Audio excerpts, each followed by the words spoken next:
अस्सलामुअलैकुम, आप देख रहे हैं डॉन न्यूज। मैं हूं नाइला असगर। हेडलाइंस आपने जानी, अभी आपको अपडेट करें। सुप्रीम कोर्ट कराची रजिस्ट्री ने दुआ ज़हरा केस निपटा दिया है। सुप्रीम कोर्ट ने दुआ ज़हरा के वालिद मेहदी काज़मी को मुतालिका फोरम से रुजू करने की हिदायत की है।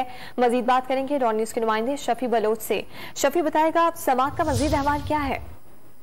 जी देखिए, दुआ ज़हरा के वालिद की जानिब से सिंध हाईकोर्ट के फैसले के खिलाफ अपील पर जो है वो जज के चैम्बर में समाअत हुई, जहां पर अदालत ने दुआ ज़हरा के वालिद के वकील के दलाल सुनने के बाद जो है वो दरख्वास्त वापस लेने पर निपटा दी है।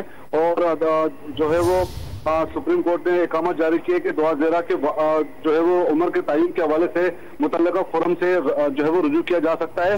दुआ ज़हरा से मुतल्लिक जो वो ट्रायल कोर्ट में जो है वो उनके उम्र के तयन के हवाले से और मेडिकल बोर्ड की तश्कील के हवाले से जो है वो दरख्वास्त दायर की जा सकती है। और अदालत ने कहा कि जो अपील जो दरख्वास्त यहाँ पर दायर की गई है सुप्रीम कोर्ट में, वो सुप्रीम कोर्ट के डोमेन में नहीं आता, लिहाजा इसकी जो है वो जो कम उम्री में शादी उम्र के तयन के हवाले से दरख्वास्त दायर करे। और जबकि इसके अलावा अगवा के हवाले से जो दावा किया गया था वो गलत साबित हो गया है, क्योंकि हाई कोर्ट में और ट्रायल कोर्ट में जो है वो दुआ ज़हरा ने पेश होकर कहा है कि वो अगवा नहीं दी, अपनी मर्जी से घर से निकली, पसंद की शादी की है, लिहाजा इसमें अगवा का इल्जाम साबित नहीं हो सकता।